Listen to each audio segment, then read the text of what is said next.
Olá, pessoal, sejam todos bem-vindos a mais uma edição do Papo Empresarial, promovido pela ETE, professora Célia Siqueira, onde hoje vamos estar conversando um pouco sobre recrutamento e seleção. Convido vocês a acompanhar o material a seguir.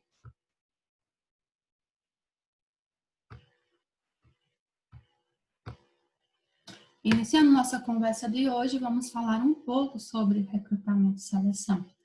Sabemos que recrutamento é uma técnica organizacional em que as empresas visam atrair candidatos qualificados a ocupar determinada vaga ou vagas dentro de suas organizações. Assim como a seleção nada mais é do que a escolha do candidato certo a esta vaga ou vagas. Assim, também podemos dizer que este processo ocorre simultaneamente. Eu recruto com a intenção de selecionar. Assim, vamos identificando que o processo de recrutamento e seleção é um processo que envolve um grande planejamento estratégico da organização. Assim, eu pergunto a vocês, como dimensionar o pessoal necessário para a organização? Pois sabemos que todas as organizações, elas precisam de pessoas para trabalhar com qualidade e com quantidade adequada. Antes de sair contratando qualquer pessoa que passa pela frente da empresa, é fundamental que se tenha um planejamento muito bem definido. E como é que eu faço esse planejamento? Vamos lá. É a partir de sua missão e de seus planos estratégicos e operacionais que será definida a quantidade de empregados necessária, a estrutura das funções e dos cargos e a quantia que a organização poderá desembolsar para pagar os empregados, bem como os encargos sociais correspondentes. Continuando, para efetuar o planejamento de RH, é preciso não só conhecer a organização, mas também o seu plano de negócios, seu direcionamento e sua área de atuação e o seu crescimento esperado. Então, a organização ela tem que ter um desenho de quem é ela dentro do mercado. E para conseguir as pessoas necessárias, as organizações devem considerar como está o mercado de trabalho, como é as vagas oferecidas pelas empresas, assim como identificar como é os recursos humanos, como é os candidatos disponíveis, pessoas que procuram emprego, pois esses dois mercados eles estão em constante interação, ou seja, empregado e empregador eles estão sempre em uma conexão. Só que esses dois mercados, eles nunca estão em um equilíbrio entre si. Nunca vai ter uma vaga e apenas um candidato para concorrer. Em regra observa-se que há mais candidatos do que vagas. Em algumas situações em que há falta de mão de obra qualificada, que se observa-se mais oportunidades de emprego e menos pessoas qualificadas, menos pessoas procurando aquela determinada função. Mas, em geral, observa-se essa situação em que há poucas vagas para bem mais candidatos. Então, vamos continuar. Vamos identificar a importância de se pensar numa estrutura dos cargos. Antes de sair em busca dos candidatos para preencher determinada vaga, é importante que essa esteja bem definida. Como definir esta vaga? Né? A empresa ela deve definir e decidir sobre a estrutura dos cargos. Ou seja, ela tem que elaborar um documento que contenha a descrição e a análise dos cargos existentes na empresa. Ela tem que ter um desenho de quem é a empresa, como é que ela está estruturada. Seguindo neste caminho, vamos identificar que a descrição de cargo ela tem como objetivo detalhar suas atribuições ou tarefas, a periculosidade da execução, ou seja, os perigos causados desta atividade, os métodos empregados e os objetivos. Além disso, ela engloba os aspectos intrínsecos ao cargo, tais como o título na posição do organograma e o conteúdo. Então, ao se colocar um novo funcionário dentro da organização, eu tenho que saber direcionar exatamente para onde esse funcionário está indo, o que ele está representando a partir de agora dentro da minha organização. Seguindo, eu pergunto a vocês, para que serve o processo de descrição dos cargos? E eu respondo a vocês, o processo ele vai fornecer subsídios para o recrutamento, visto que desta forma se determina o perfil ideal do ocupante do cargo. Ao ter os cargos devidamente descritos, a empresa poderá avaliá-los e classificá-los, permitindo assim a determinação da posição relativa de cada cargo na estrutura salarial da empresa, certo? Então, quando eu penso, eu elaboro, eu planejo, eu desenho aquele cargo, aquela nova atribuição, eu vou estar amarrando tudo. Aí eu volto a falar, eu preciso saber quanto eu vou precisar desembolsar para aquela nova contratação, pois sabemos que o principal desembolso mensal que eu vou ter com aquele funcionário é o seu salário. Mas atrelando a esse salário, existem direitos trabalhistas, onde eu vou ter que cumprir com o adicional de periculosidade, adicional noturno, a gorjeta, a hora extra, o repouso semanal, remunerado, o salário família, entre outros direitos que esse funcionário venha a ter direito.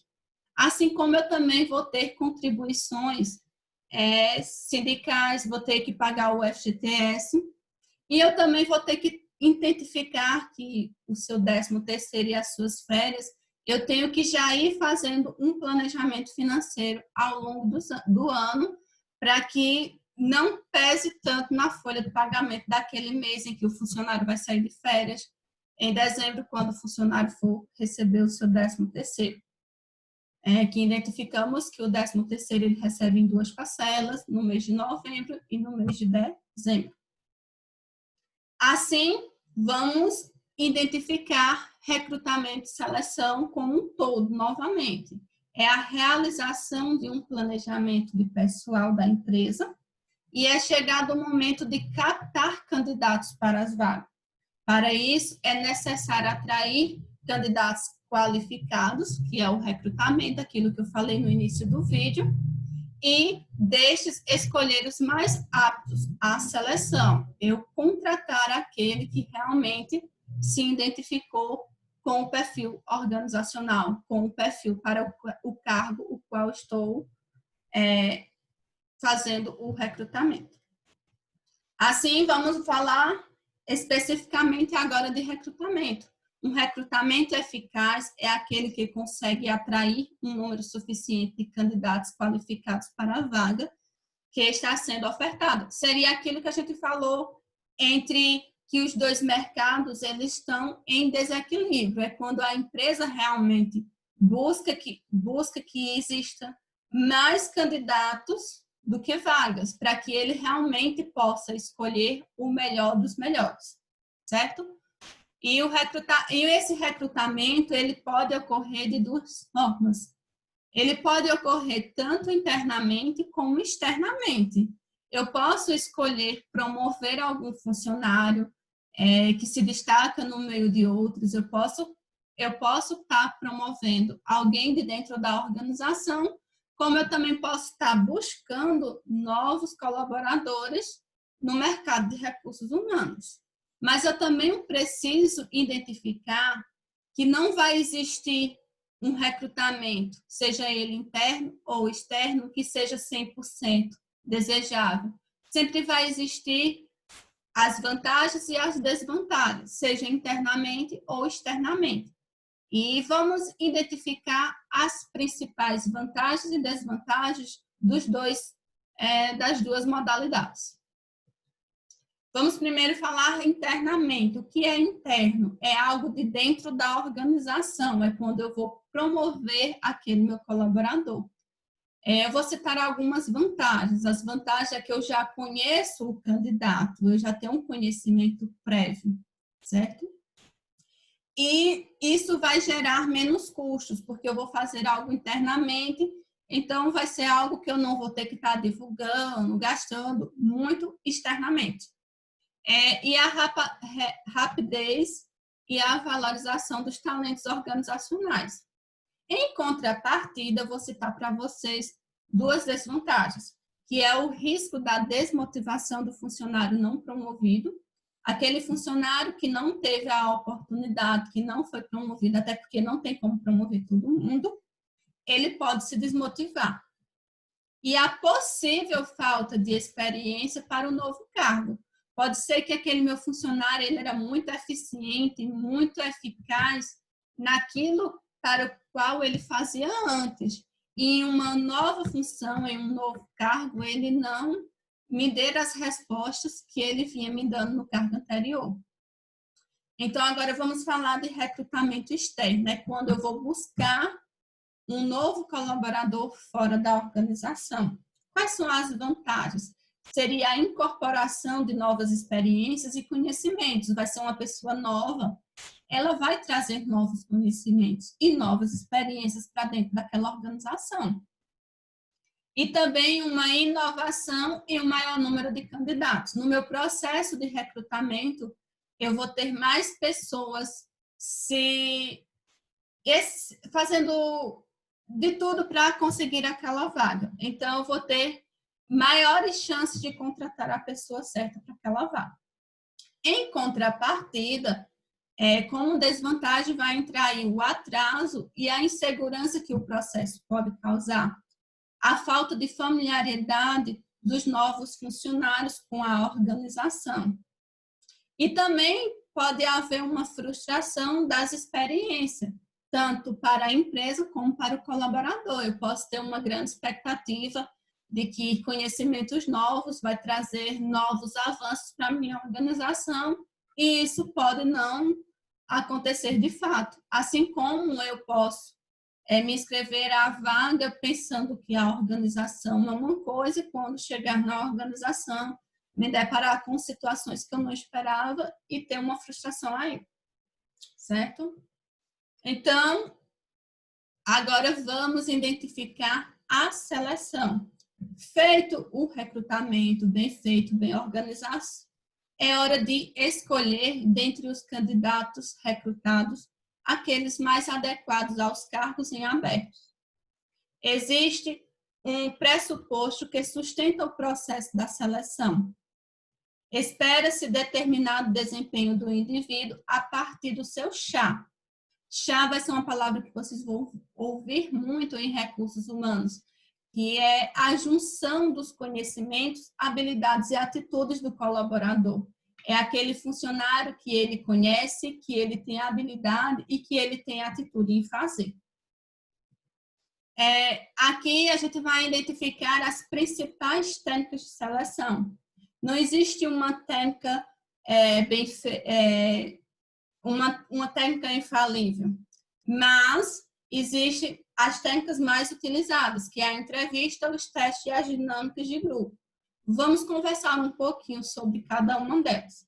A entrevista nada mais é do que uma oportunidade da empresa conversar com aquele candidato para identificar os seus conhecimentos sobre a organização, sobre a determinada função que ele vai exercer, bem como também conhecer os aspectos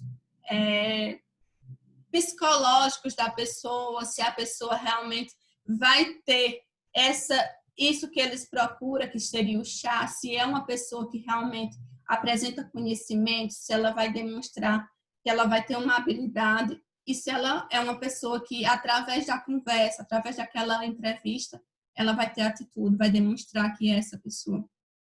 E para demonstrar principalmente a atitude, realizados os testes e as dinâmicas. Os testes, eles podem ser exclusivamente de conteúdo, parte técnica, como também pode ser testes psicológicos, para entender a capacidade física e mental daquele possível colaborador. E a dinâmica de grupo nada mais é para identificar como ele se comporta no grupo, quais são as habilidades, se ele tem a habilidade para trabalhar em grupo, se ele apresenta certa facilidade para tomar decisões, se ele seria um bom líder dentro da organização. Então, essas 3 técnicas, elas são muito utilizadas, certo? Por hoje é só, espero que vocês tenham gostado do conteúdo, espero estar com vocês numa próxima. Até mais e fiquem bem.